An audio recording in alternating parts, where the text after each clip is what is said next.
Theory lesson 1, I covered how to go about learning the major scale in every key. Link in the description to that in case you missed it. This lesson is about how you actually apply that information to jazz standards and how you go about continuing to work on memorizing it. Because I think this information, knowing your major scales in every key, is just something that sits behind good players. They just know it, but it is a bit of a task getting to the point where you just simply know all of your major scales just like that. So let's think about how we can do that. Personally, one of the ways I was able to memorize and commit to memory all of the major scales was simply by using the circle of fifths to practice it in all keys. Let's take the circle of fifths, and you could either work clockwise and go in fifths, so play the C scale, C major, C, D, E, F, G, A, B, C. Then the G scale, G major, G, A, B, C, D, E, F sharp, G. And then the D scale, and so on until you get back to C. Or go counterclockwise in fourths, so start at C again, then play F major, then B flat, and so on until you get back to C. But there's a danger here that this could just become a muscle memory exercise, so you actually have to force yourself to go slowly, maybe at a speed where you can say or sing the notes like this. B flat major, B flat, C, D, E flat, F, G, A, B flat.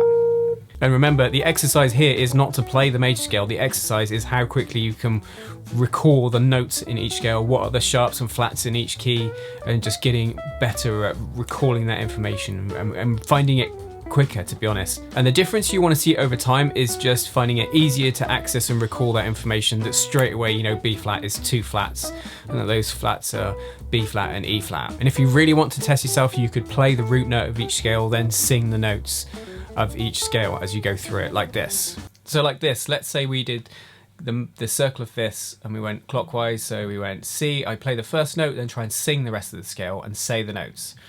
C, D, E, F, G, A, B, C. Trying to hopefully sing roughly the right pitch and obviously say the note names.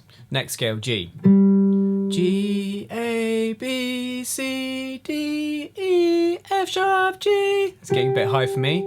And then I'd go to D and so on, and you could try backwards as well. This takes us away from the muscle memory and just the fingers playing it, and takes us to actually how well do we know A, the sound of the scale, and B, the notes of the scale in question. I think if you made that part of your daily practice routine, 5 or 10 minutes just going around the circle, either way in fifths or fourths, I think you'd be surprised how quickly you could memorize that information.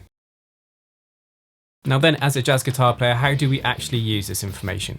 Well, for me, we want to be able to apply it to standards, because surely that's why we play jazz guitar, to play the tunes. And for me then, we need to relate this information to two things that those things consist of, which is melody and chords. Now the step we want to take here is be able to apply and relate our major scale information to melodies. Probably easier first if we do it with something very simple, say the melody to O When the Saints, even just the opening, which goes, saying from, if I take a key, I'm taking the C major scale, and that's going C, E, F, G, and that's the first, third, fourth, and fifth note of that scale, C, E, F, G. Now the beauty of that, if you know your scale and you say, know you're playing it in the key of C, you've got the music or whatever, you can make sense of those notes. They come from the scale of the key. But what's also really useful about that, if you wanted to play it in a different key, if we know that that's the first, third, fourth, and fifth note of the scale, we could translate that to any major scale, transpose it. Say if I picked a key at random, A flat major. A flat major scale is A flat, B flat, C, D flat, E flat, F, G, A flat. 1, 3, 4, 5 being A flat, C, D flat, and E flat. So I can play O When the Saints there because I know the intervals of that, and I've changed it to a different key because I know the A flat major scale. Now let's try and relate that to jazz standard. So if I picked How High the Moon, that's often played in G major scale, G, A, B, C, D, E, F sharp, G. Now that opening melody starts D, G, A, B, B. And you can see there, notes taken from the scale that starts on the fifth, then goes to the root, then to the second, plays the second again, then up to the third. So by knowing the key center, knowing the major scale, knowing the notes, we can make sense of that melody. The difficulty with jazz is you get songs where chords don't all come from, say, the key of G or whatever key the song's in, and then that's where melodies will take twists and turns away from the parent major scale, if you like. But you know, this is a start for you, and over time you get a sense of what those other melodies mean, other notes, say scales and borrowed notes and borrowed chords, and how they all interact with your in-key stuff. And in relation to chords, the big payoff is really appreciating what chords you get in different keys and why.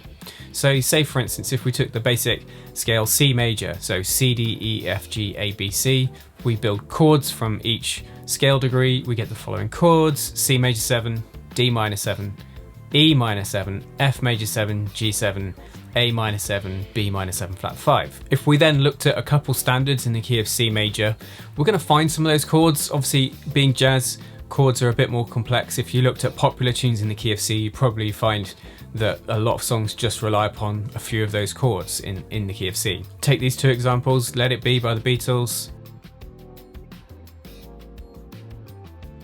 and Like a Rolling Stone by Bob Dylan. Yes, when we look at jazz standards, we're going to probably have more complicated chords than those last two songs, but still those chords are going to be pretty central to it. Let's just take a few examples. So I don't know, let's take the A Train. Here you can see we've got a C chord, so that's chord 1, built off the first degree of the scale.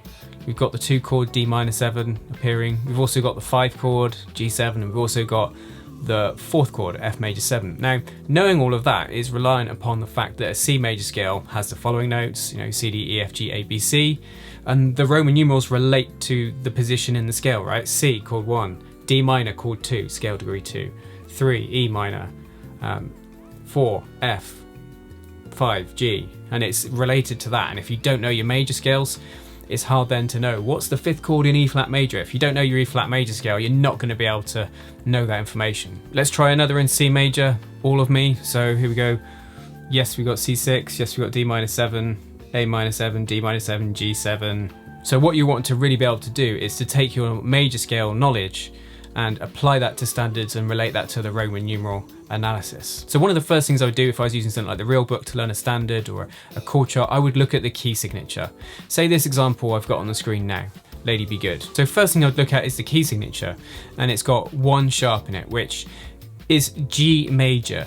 Following notes in that scale: G, A, B, C, D, E, F sharp. And if we remember, the chords are built in the following order, you know, major, minor, minor, major, dominant, minor, and minor 7 flat 5, we'd know we'd get the following chords in G major: G major 7, A minor 7, B minor 7, C major 7, D 7, E minor 7, and then F sharp minor 7 flat 5. Cross-reference that with Lady Be Good.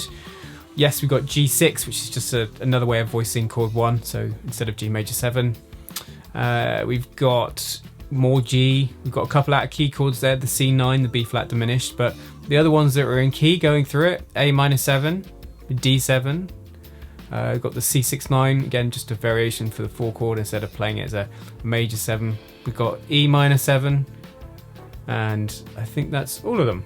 So for me, knowing that information gives me a bit of a head start on what chords are likely to appear, but more importantly, it helps me actually understand the song I'm playing, rather than just playing the chords and thinking, oh, I've got to play G6, I've got to play A minor 7. It's actually doing it from a position of knowing it, which I think helps you understand the music more easily. And when it comes to soloing, it has a really important payoff, because you understand more readily how to work over those chords, how to solo over the chords which are in key, and then how you treat the ones that are out of key. You can only do that if you appreciate which chords are in key, which goes back to a solid knowledge of the major scale and how you build chords from it. Now, another reason this information is important, knowing your major scales in all key and that you're going to apply it, is in the way that often people will use the major scale to talk about other scales. For instance, when it comes to modes, which are often regarded as quite a complicated topic, if you look at them in relation to how they differ to the major scale, they are much, much easier. So let's take a mode which is commonly used in jazz, the Mixolydian mode. This is a mode you use over dominant chords. Now, how I'm going to describe this is based on your knowledge of the major scale. Rather than taking the Mixolydian as its own thing, which it is, I could describe it as this. I could say, well, the Mixolydian mode is a major scale with a flat 7, which means you take the major scale, which C, D, E, F, G, A, B, C, intervals, root, second, major third, fourth, fifth, sixth, major seventh, C, and I just flatten that seventh, that B, to a B flat. So I've just given us the scale of flat 7 instead of, I've just changed the major scale by one note, instead of, we're playing it with a flat 7 instead of a major 7. We have the Mixolydian mode. For another mode, I could say sharpen the fourth, so take a major scale and sharpen the fourth. So instead of having F, we're going to have an F sharp instead. So we're going to have, in all intents and purposes, it's the same as the major scale. It just has a raised sharpened fourth. That would be a C Lydian scale. Now, good knowledge of the major scale makes that a lot easier to do, a lot easier to find on the guitar as well. By thinking about modes like this, we're tapping into something much more familiar, the major scale, and it's less daunting. Now, if you need some help with memorizing your major scales, then over on Patreon this month, I've got some exercises to consolidate, practicing the major scales in every key. I've got a little test for you on little tricks and tips that I've used with students over the years to remember this information and practice it and get quicker at remembering it. And there's also an exercise where I get you to apply this information to a melody. Link in the description for all of that, but if you've got any questions based on today's lesson, just leave them below and I'll do my best to get back to you. Thank you for watching. If you've enjoyed today's video, you found it useful, hit that like button, please leave me a comment, but until next time, you take care.